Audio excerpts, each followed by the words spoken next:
A case has been opened against Alexander Nevzorov for calling the bombing of a Ukrainian maternity hospital.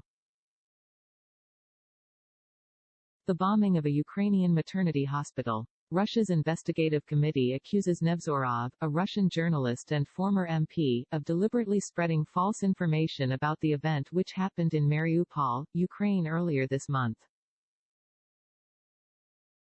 Conviction for such a crime could carry 15 years in prison. Nevzorov is the first high-profile personality to be investigated under the new wartime legislation.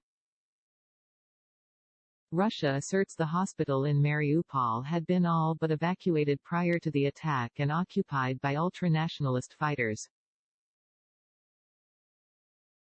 But others have said what the Russian army did is nothing short of a war crime. All information about war crimes is perceived extremely painfully by Russia, Nevzorov told Fox News. And the tragedy that happened to the maternity hospital in Mariupol was like a stake through the heart of a vampire.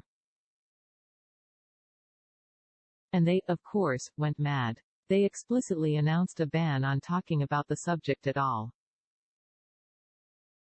But I posted information about it on all my social media. I don't consider that a heroic deed. It's normal professional behavior. Nevzorov is out of the country and said he is tempted to go back to show those idiots not everyone is afraid of him.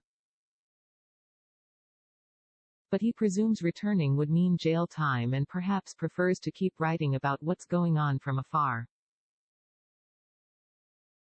Meantime, he has a wish for President Vladimir Putin: for God's sake, give him 100 more palaces, give him 500 more female gymnasts.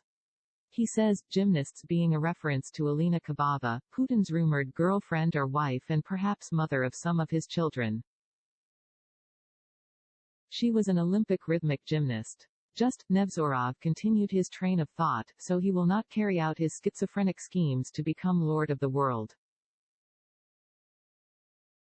Let him play with such palaces, let him be engaged with his personal life, let him steal as much as he wants just to take his mind off his mania to murder.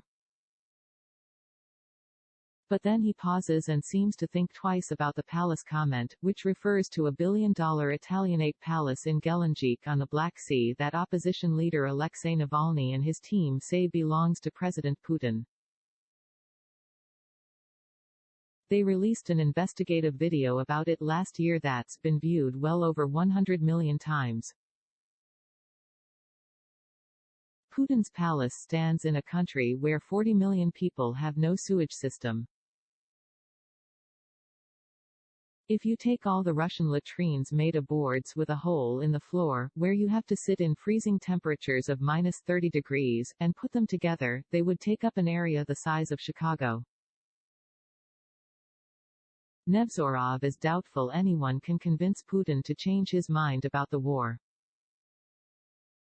He said Putin is driven by delusions of grandeur. He said most average Russians don't grasp Putin's motivations. Our people are in an absolute zombie state, in an absolutely false and extremely crazy.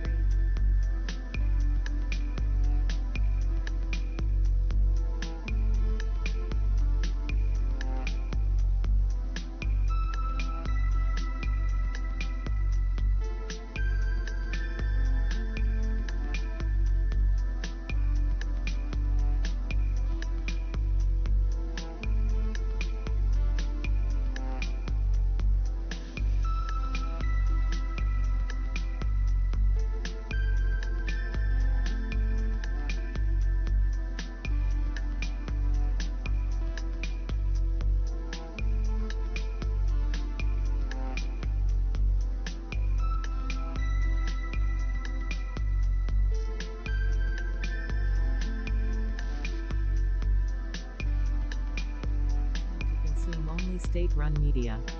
They want to remain trapped by propaganda, he said. They want to remain trapped by delusional statements about some Nazis. Where did they find the Nazis? Where did they ever see Nazis in Ukraine? The scary thing, he concluded, is that Russia is putting forward as a guide, as a textbook of life, a vicious, bloody, horrible, dead end.